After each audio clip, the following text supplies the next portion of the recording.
자, 오늘 말씀 제목이 뭐였어요? 어리석은 농부, 그리고 열매 맺는 미랄이에요. 열매 맺는. 여러분, 세상에서 농부 중에 가장 어리석은 농부가 어떤 농부인 줄 알아요?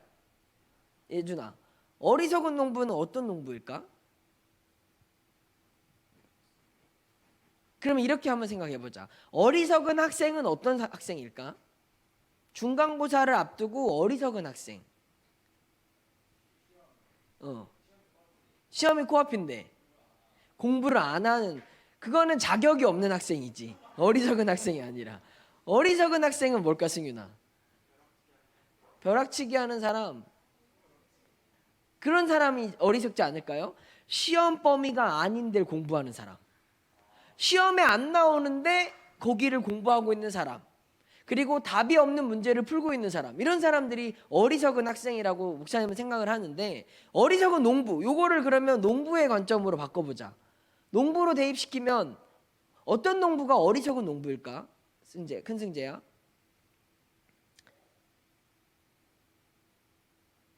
열매가 나지 않을 것 같은데도 그 씨앗을 심는 농부가 어리석은 농부죠. 도무지 답이 없는 밭에 여전히 물을 주고 거름을 주고 씨를 뿌리는 농부가 있다면 그 농부가 가장 어리석은 농부일 거라는 거죠. 그러면 이 세상에서 가장 어리석은 농부가 있다면 누구일까요? 누구? 승윤이? 얘는 아직 씨도 안 심었는데 뭘. 자, 어리석은, 이 세상에서 제일 어리석은 농부가 있어. 하람아, 누굴 것 같아? 누굴까? 말씀대로 행동 안 하는 사람일 수도 있고. 태경쌤 뭐 아니까 웃는 거야? 말 걸어서. 어리석은 농부가 누구야? 태경쌤. 이 세상에서 가장 어리석은, 거의 똥멍청이급이죠. 겨울에 일을 하려고 하는 사람. 제 의도에 다 벗어났어요. 이 세상에서 가장 어리석은 농부는요, 농부니까 누구냐면 목사님은 하나님이라고 생각해요. 하나님이라고.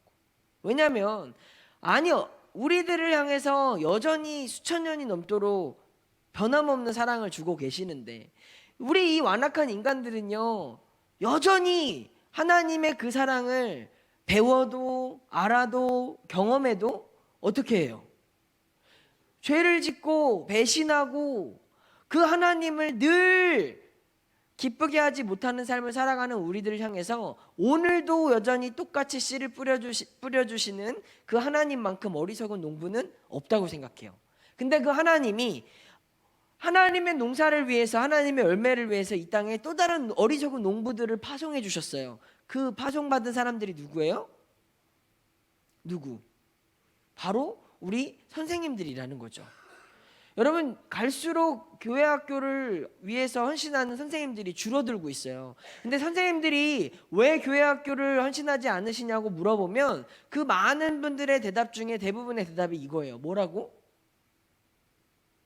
아무리 해도 변화가 없어서 그만두는 게 아니라, 내가 해도 안 돼서 그만두는 게 아니라, 내가 너무 부족한 것 같아서, 내가 자격이 없는 것 같아서, 내가 아직은 덜 준비된 것 같아서 교회 학교를 섬기지 못하겠다고 그만두시는 분들이 점점 많아지고 있어요. 그것은요, 많은 농부들도 이제 그 땅이, 척박한 땅이 여전히 싹이 나지 않는 그 우리들을 바라보면서 지치고 힘든 때가 오고 있다라는 거죠. 허나 중요한 것은 오늘 이 말씀을 통해서 우리 안에 하나님이 우리도 그런 농부로, 또 우리도 그런 미랄로 살아가라고 말씀하시고 있다는 거예요.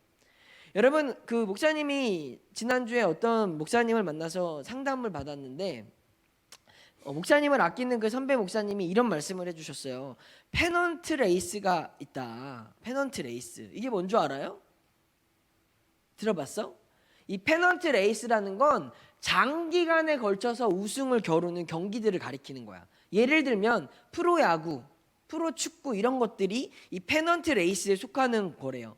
한 시즌 동안 프로야구에서 우승팀이 되려면 보통 몇 승을 거둬야 될까? 몇 승? 한 시즌에 우승팀이 되려면 몇 승을 거둬야 될까? 일반적으로 95승에서 100경기를 이겨야 된대. 95에서 100경기. 그러니까 약 100경기 정도를 이겨야 프로야구 우승팀이 될 수 있대요. 그러면 한 팀이 치르는 경기가 몇 회일까? 한 팀이 한 시즌 동안 치르는 경기의 수 얼마나 될 것 같아? 150회. 약 144회 정도의 경기를 한 팀이 한대요. 그래서 저 숫자가 의미하는 게 뭘까? 144 대 95.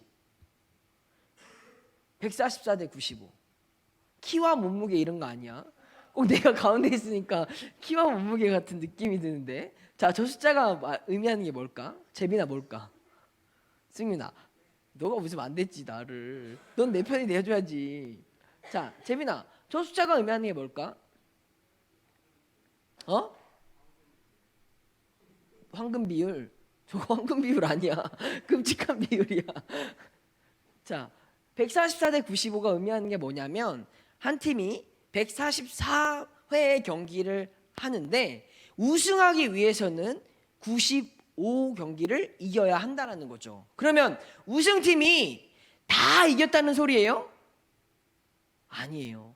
우승팀도 50경기 정도는 패배한다라는 게 이 페넌트 레이스의 의미예요. 자, 우리 목사님 한번 따라서 말해볼까요? 나 자신한테 말하는 거야. 졌다고 좌절할 필요는 없다. 뭐냐면 우리가 치르는 인생의 경기는 144회가 아니라 더 훨씬 많은 숫자일 거예요. 여러분들이 치르는 시험의 숫자를 초등학교 때부터, 아니 어릴 때 유치원 때부터 우리가 어른이 돼서도 생각을 해보면 우리가 치르는 경기, 우리가 치르는 시험의 숫자는 무궁히 많을 거예요. 근데 다 이겨야만 우승하는 게 아니라는 거죠. 그 가운데 우리는요 50경기 혹은 100경기를 질 수 있어요. 패배할 수 있어요. 그러나 그 패배가 진정한 패배가 아니다라는 거죠. 여러분, 지금 내가 한 경기 졌다고 해서 패배라고, 나는 끝났다고, 나는 소망이 없다고 생각한다면 그거 같이 어리석은 사람은 없을 거예요. 중요한 건 우리의 수많은 경기가 있지만 우리는 페넌트 레이스를 하고 있다라는 거. 내가 지금은 졌어도 그 다음 경기에서 나는 이기면 되고, 혹은 내가 이 중학교 때 좀 많이 졌어도 내가 고등학교에 가서 이기면 되고, 혹은 내가 이 고등학교 때 많이 졌어도 내가 대학교에 가서 내가 어른이 돼서 하나님이 또 나에게 이길 수 있는 기회를 주신다라는 거죠. 이 페넌트 레이스의 결론은 정해져 있어요. 우리는 뭐한 사람들? 뭐한 사람들? 승리한 사람들이라는 거죠. 우리는요 이미 이긴 사람들이에요. 이미 이긴 결과를, 그 답지를 가지고 있는 사람들이 그 이겼다라고 하는 시상대에 오르기 전까지 그냥 남겨진 경기를 치르는 거예요. 근데 그 경기에서 이번에 졌든 혹은 계속 져왔든 중요하지 않아요. 가장 중요한 결론은 우리는 이미 이겼다라는 거죠. 그래서요 손장환 작가의 칼럼에 이런 글이 있다고 해요. 인생은 제로섬 게임이다. 제로섬 게임이라는 게 뭔 줄 알아요? 플러스 마이너스가 있는데 결국엔 0이라는 거죠. 잃을 때가 있고 얻을 때가 있다. 지금 우리가 얻고 있다면 언젠가 또 잃을 때가 오는 것이고, 지금 내가 잃고 있다면 또 얻을 때가 있다라는 거예요. 여러분, 모든 사람들이요 다 잘하고 싶어요. 다 안 잘하고 싶은 사람은 아무도 없어. 나는 공부도 잘하고 싶고 운동도 잘하고 싶고 뭐 음악도 잘하고 싶고 옷 입는 것도 잘하고 싶고 노는 것도 잘하고 싶고 다 잘하고 싶어요. 근데 다 잘하는 사람은 없어요. 뿐만 아니라 우리가 모든 것에 관심을 가질 수도 없어요. 모든 사람한테 칭찬받을 수도 없고 모든 사람을 만족시킬 수도 없대요. 그러니까 다 잘하지 못하는 나 때문에 속상해하지 말고 지금 내가 잘하고 있는 것들에 감사하고, 내가 모든 사람들한테 칭찬받지 못하더라도 지금 나를 칭찬해 주는 분들한테 감사할 줄 안다면 여러분의 경기는 우승을 향해서 달려가고 있다라는 거죠. 여러분, 우리가 졌지만 혹은 지고 있어도 잘하고 있다는 걸 기억하시고, 여러분들이 끝까지 이 어리석은 농부 되신 하나님이 우리를 날마다 길러주시고 자라게 하시고 보살펴 주시는 걸 믿는다면 여러분이 이 인생의 모든 경기를 승리하게 될 줄 믿습니다. 믿습니다. 그래서 목사님한테 저 말씀을 해주신 목사님이 그런 거예요. 내가 그렇게 말씀드렸거든. 저도 욕심이 너무 많아서 다 잘하고 싶습니다. 근데요, 한계에 부딪혀서 안 될 때가 너무 많아요. 어려운 게 너무 많습니다. 이거는 왜 안 되죠? 나는 열심히 했는데 왜 안 되죠? 이런 말들을 했어요. 근데 목사님이 제일 내 마음대로 안 되는 게 뭔 줄 알아요? 내가 정말 열심히 해도 내 마음대로 안 되는 것 중에 가장 어려운 게 뭘까? 가연이가 볼 때 뭐 같아? 목사님이 제일 어려워하는 거, 제일 내 마음대로 내 의지대로 안 되는 거 뭘까? 너무 많아? 뭐 같아? 하나만 찍어주면. 목사님한테 있어서 제일 어려운 거. 아니야, 그건 모르겠어. 소율이는 뭐 같아? 모르겠어? 목사님한테 제일 어려운 건 바로 여러분이에요. 여러분. 여기 그대로 그렇게 썼어. 쓴 대로만 한번 읽어볼게요. 저한테 제일 어려운 건 바로 여러분입니다. 분명히 이렇게 하면 이 정도 해주면 잘할 거라고, 전도할 수 있을 거라고 생각했는데 여러분은 늘 제 마음대로 안 되는 존재입니다. 괜찮은 것 같다가도 갑자기 잠수를 타고, 안 나온다고 갑자기 마음을 닫아버리는, 내가 뭘 잘못했는지조차도 모르겠는, 왜 내가 가장 열심히 사랑해주고 싶은데 그렇게 나를 냉정하게 쳐다보는지 나도 정말 이해가 안 되는 게 바로 여러분이에요. 그러다가도 마음을 열어주는 게 너무 신기하기도 하고 끈끈해지고 좋아지는 것도 신기하기도 한데, 여전히 내가 기도할 때마다 하나님께 가장 어렵다라고 고백하는 건 바로 여러분이라고. 참 너무 어려운 것 같아요. 여러분들을 보면 너무 사랑하고 너무 아끼고 여러분들이 너무나 잘 되길 바라는데, 그런 마음들을 마치 여러분들은 잘 느끼지 못하는 것 같아서, 분명히 이렇게 좀 하면 여러분들이 잘 할 수 있을 것 같다고 생각하는 것들도 많이 말했는데, 그러한 것들이 내 예상을 벗어나고 내 생각대로 내 바램대로 되지 않는 것들을 많이 경험할 때마다 목사님은 너무너무 속상하더라고요. 특별히 우리 신덕랜드를 준비하면서 막 전도하는 선생님들이랑 막 내기를 했어. 야, 그래도 우리가 동두중 앞에 가면 예준이 때문에 오겠다라고 한 여자애들이 있었거든. 안 왔어. 분명히 승재 친구들이 온다고 했었고 승윤이 친구들이 온다고 했었고, 아니 너네 학교 앞에서 그렇게 말한 애가 있었거든. 그런 친구들이 있었는데 정작 당일에 아무도 오지 않았고, 분명히 보아도 2명은 얘기를 했었는데, 참 우리의 생각대로 마음대로 되지 않는 것들을 겪어서 너무 힘들었는데, 그런 나에게 목사님의 선배 목사님이 그 말을 해준 거야. 잘하고 싶어도 잘 안 되는 게 당연히 있는 거다. 욕심이 나겠지, 잘하고 싶겠지. 근데 잘 안 되는 것도 받아들일 줄 알아야 되는 게, 그게 훈련이고 그게 목사의 사명이라고 말씀을 해주시더라고요. 여러분, 이 페넌트 레이스를 그래서 제가 다시 한번 생각해보고 하나님 앞에 기도하면서, 그래, 내가 이렇게 나만 생각할 게 아니지, 이런 생각을 한 거야. 왜냐하면 이 레이스는 나 혼자 하는 게 아니라 우리 선생님들이랑 같이 하고 있거든요. 우리 목사님이 이 신덕교회 와가지고 청소년부 선생님들을 보면서 정말 감동을 많이 받아요. 왜냐하면 중학생부터 고등학생까지 우리 연령 차이가 굉장히 큰데, 그 업다운이 심한 여러분들을 그냥 한결같이 사랑해 주시고 인내해 주시고, 여전히 여러분들을 어떻게 하면 더 이해할까 고민하는 게 우리 선생님들이시더라고요. 여러분을 위해서라면 쉼을, 어디 갈 수 있는 것들을, 혹은 재정적인 것들을, 많은 것들을 포기하면서도 조금도 아까워하지 않고 조금도 희생하는 것들에 대해서 바라거나 알아주거나 이러한 것들이 없이 그저 늘 한결같은 모습으로 여러분을 위해서라면 수고해 주시고 헌신해 주시는 우리 선생님들이 너무너무 귀하더라고요.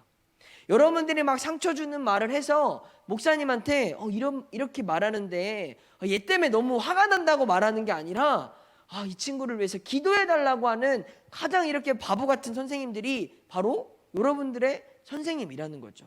적어도 우리가 매주 감사함을 못 느끼더라도 스승의 주일인 오늘만큼은 그 선생님들께 감사함을 느낄 수 있는 여러분들 되길 간절히 축원합니다. 이런 우리의 교회와 다르게 세상의 기준은요 전혀 다른 이야기를 해요. 뭐냐면 이 세상에선 철저히 자기 자신을 위해서 살아가라고 합니다. 나를 위해서, 나의 행복을 위해서, 나의 만족을 위해서, 나의 성공을 위해서 투자하고 헌신하고 수고하는 일들을 위해서 살아가라고. 오히려 남을 사랑하는 게 아니라 자기 자신을 사랑하라고 말하는 것이 이 세상의 논리예요. 어쩌면 우리들이 전도를 하고 우리들이 헌신을 하고 봉사하는 것들을 가리켜서 제일 말도 안 되는 투자를 하는 거라고, 제일 말도 안 되는 쓰잘데리 없는 짓을 하는 거라고 말하는 게 세상의 논리입니다. 왜냐하면 어차피 나가서 전도해봤자, 교회 다니라고 말해봤자 애들이 교회 안 나올 건데요. 그래도 교회 안 와요. 교회 다닌대요. 아니, 해보지도 않고 안 된다고 말하는 게 세상의 논리이고 여러분들의 입장이지 않습니까? 그런데요, 이렇게 인색하고 각박한 시대를 살아가는 우리에게 오늘 성경은 뭐라고 말하냐면, 뭐라고 이야기했죠 아까? 성경은 오늘 요한복음 말씀에서 뭐라고 해요? 한 알의 밀이 땅에 떨어져 죽지 아니하면 한 알 그대로 있고 죽으면 많은 열매를 맺느니라. 25절에 자기의 생명을 사랑하는 자는 잃어버리고 이 세상에서 자기의 생명을 미워하는 자는 영생하도록 보전하리라고 말하고 있어요. 아니, 세상에서는 자기 자신을 사랑하라고 나를 위해서 열심히 살라고 말하는데 성경에서는 자기를 사랑하는 사람은 잃어버린다고 세상과는 정반대로 이야기하고 있다는 거죠. 성경이 말하는 자기 자신을 사랑하지 말라는 말이 뭘까요? 자기 자신을 사랑하지 말라는 말이 뭐야? 나를 위해서 할 수 있는 것들을 포기하라는 이야기예요.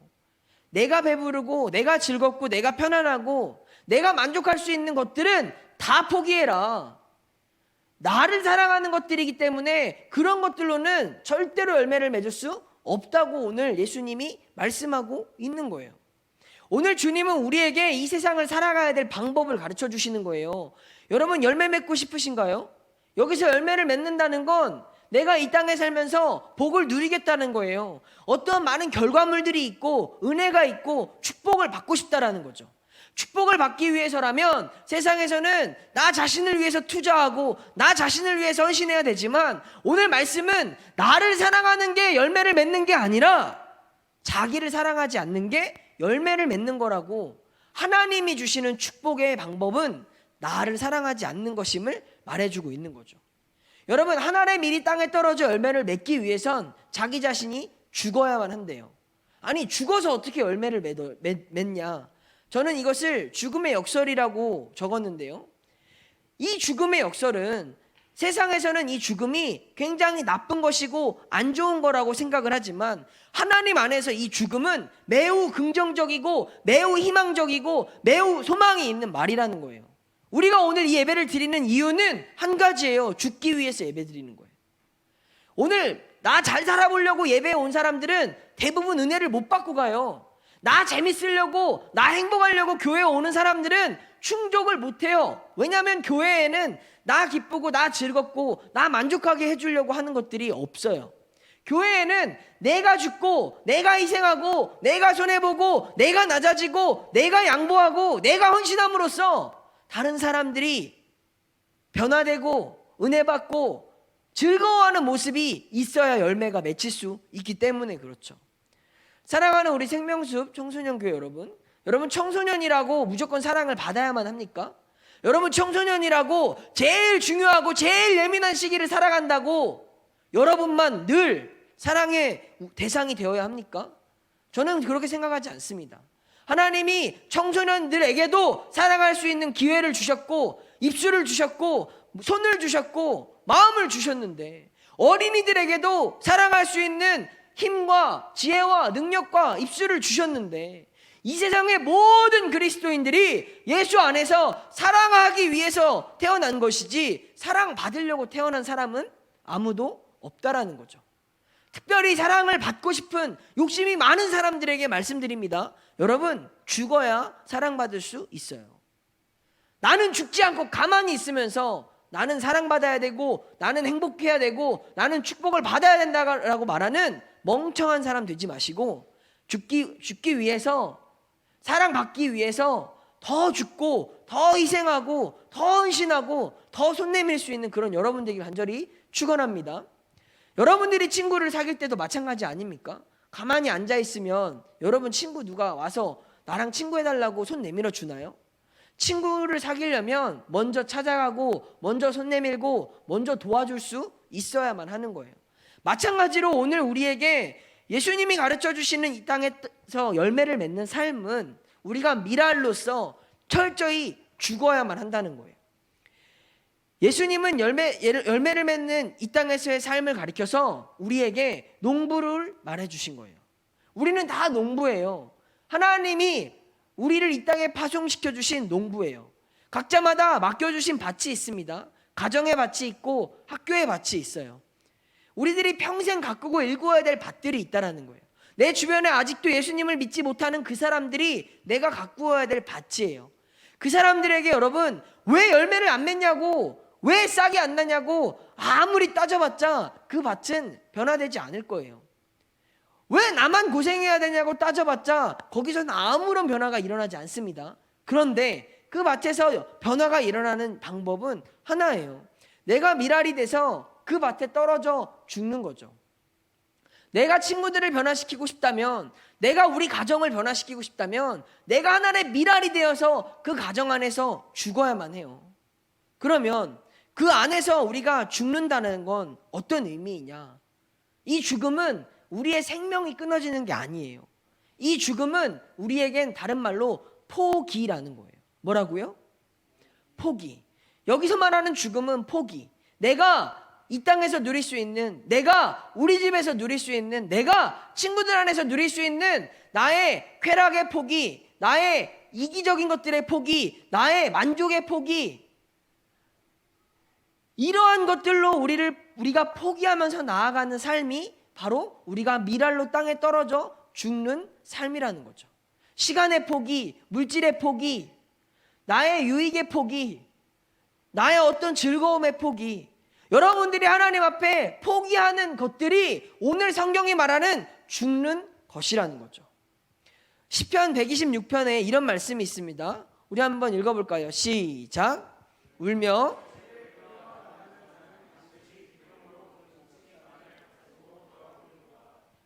씨를 뿌리러 나가는 사람만 거두면서 돌아올 수 있습니다.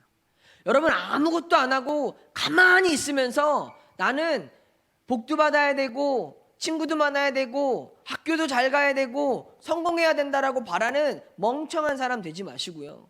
여러분들이 그러한 열매를 거두고 싶다면 철저히 하나님 앞에 울며 씨를 뿌리는 자가 되어야 해요. 여기서 씨를 뿌리는 우리의 행동은 내가 하나님 앞에 전도하는 것일 수도 있고 예배하는 것일 수도 있고 기도하는 것일 수도 있고 큐티하는 것일 수도 있어요. 내가 아무런 씨를 뿌리지 않고 하나님 제 열매는 어딨냐고 따지는 이런 말도 안 되는 어리석은 사람이 어딨어요. 이런 멍청한 사람이 어딨어요. 여러분들이 씨를 뿌린 만큼 하나님이 여러분에게 열매를 맺게 해주실 거예요. 하나님 앞에 무릎 꿇지도 않고 무슨 은혜를 바라십니까? 우리가 큐티하면서 말씀을 붙잡지도 않으면서 어떤 은혜를 누리길 원하십니까? 내가 하나님을 위해서 조금의 시간도 뿌리지 않고서 조금의 희생도 드리지 않고서 하나님 왜 나에게 은혜가 없냐고, 왜 하나님 나에게 응답이 없냐고 하나님 보고 따지고 앉아있으면 하나님 뭐라고 대답하시겠어요? 네가 뿌리지 않고서 거둘 게 없다고 말씀하시는 거죠. 사랑하는 여러분, 우리는 당연히 뿌릴 수 있는 것들이 있습니다. 여러분들의 주어진 것들로 뿌릴 수 있고요. 또 여러분들이 그 씨앗이 돼서 내 삶에서 죽어질 때 여러분 삶에 아름다운 열매들이 맺혀지도록 하나님이 일해 주실 거예요. 하나님의 일하심은 한순간도 쉼이 없어요. 하나님의 일하심은 단 하루도 포기한 적이 없다라는 거예요. 하나님은 열심히 일하시는데, 하나님 하늘에서 비도 내리시고 햇빛도 주시고 양분을 주시는데 그 안에서 싹이 틀 씨앗이 없다면 여러분에게 어떤 변화가 있을 수 있겠냐고요. 여러분, 어리석은 농부 되신 하나님이 오늘도 우리에게 말씀하시는 거예요. 열매 맺는 미랄이 되라. 얘들아, 열매 맺는 미랄이 되라. 너가 가만히 있는다고 해서 열매 맺을 수 있는 게 아니라 네가 죽어야 돼. 너가 마음의 죽음이 필요해. 너의 시간의 죽음, 너의 욕심의 죽음, 너의 만족의 죽음, 너의 쾌락의 죽음이 필요해 라고 말씀하시는 거예요. 그런 죽음들이 여러분 삶에 선행되어진다면, 그런 죽음들이 여러분 삶에 행동해진다면 하나님이 그 안에서 열매 맺게 해주실 줄 믿습니다. 믿습니다. 그래서 오늘 이 성경의 저자인 요한은요, 이 미랄되어서 하나님을 따르는 삶을 살아가자고 우리를 초청합니다. 여러분, 미랄이 되실 준비가 되셨습니까? 미랄이 되실 준비가 되셨습니까? 미랄이 된다는 건 내가 뭘 해야 되는 게 아니라 나는 철저히 죽고 내 안에 예수가 사는 삶을 살면 되는 거예요. 내가 할 수 있는 모든 나의 욕심이나 나의 만족이나 나의 쾌락이나 내가 누려야 되는 많은 것들을 하나님 앞에서 철저히 포기해 보세요. 우리를 위해서 십자가에서 자기 목숨을 버리신 예수님의 그 죽음이 오늘 우리가 구원받을 수 있는 놀라운 열매가 되지 않습니까? 그 미랄이 오늘 저와 여러분으로 하나님이 보내주셨다라는 거예요. 여러분, 미랄된 삶을 살아갑시다. 미랄된 삶을 살아갑시다. 왜 전도가 안 되냐? 내가 미랄로서 죽어야죠. 자존심의 죽음이 필요해요. 부끄러움의 죽음이 필요해요. 내가 양보하는 죽음이 필요해요. 내가 그들을 설득해야 될 나의 많은 그런 수고의 죽음이 필요한 거예요. 나는 아무것도 안 하면서 죽지 않으면서 열매를 맺으라고 말하는 그런 말도 안 되는 멍청한 짓을 하지 마시고, 우리가 하나님 앞에 철저히 죽음으로써 하나님이 우리 안에 열매 맺으실 수 있도록 나는 죽고 내 안에 예수가 사시는 그런 삶이 되신다면 여러분의 모든 삶은 풍성한 열매가 맺혀질 줄 믿습니다. 믿습니다. 이 농부는 혼자가 아니거든요. 하나님이 여러분들에게 죽으라고 할 때 나 혼자 죽고 나 혼자 슬퍼하고 나 혼자 힘든 삶이 아니라 함께 죽고, 또 이 죽은 나를 위해서 여전히 씨를 뿌리고 물을 주시고 사랑을 주시는 우리 선생님들, 우리 청소년 교회, 우리 신덕교회가 있잖아요. 여러분의 그 미랄의 결단이 여러분 삶을 변화시킬 수 있는 놀라운 능력이 될 줄 믿습니다. 믿습니다. 그렇게 열매 맺는 사람이 되길 원하는 사람 아멘 해볼까요? 그런 열매가 여러분 삶에 있다면 가정도 변화될 거예요. 우리 엄마 아빠도 변화될 것이고, 우리 형제들도 변화될 것이고, 우리 친구들도 변화될 거예요. 친구의 문제 때문에 혹은 엄마나 아빠와의 갈등 때문에 힘들어하는 친구들이 있는데, 여러분 엄마 아빠가 변하길 기도하지 마시고 여러분이 미랄이 되어서 죽어진다면 엄마 아빠가 자연스럽게 달라질 거예요. 결국 모든 문제의 열쇠는 우리 안에 있습니다. 내가 하나님 앞에 미랄이 된다면 하나님이 우리의 그 미랄된 모습을 보시고 열매 맺게 해주실 것이고, 내가 친구들 안에서 미랄이 된다면 하나님이 그 안에서 내가 죽어짐을 통하여 열매를 맺게 해주시는 하나님의 역사가 분명히 일어나게 될 거예요. 여러분이 이 말씀을 기억하면서 이번 한 주간만큼은 내 삶에 오늘 내가 죽은 것들이 무엇이 있었는지, 그리고 처음에 목사님 말했던 페넌트 레이스, 우리한테 패배는 반드시 필요해요. 실패는 반드시 필요해요. 고난은 반드시 필요해요. 그러면 그 고난이, 그 실패가 끝이 아니라 내 우승을 위해서 내 우승을 더 멋지게 장식해 줄 그러한 나의 페넌트 레이스 중에 하나라는 것을 우리가 기억하면서 끝까지 이겨낼 수 있는 저와 여러분 되기를 축원합니다.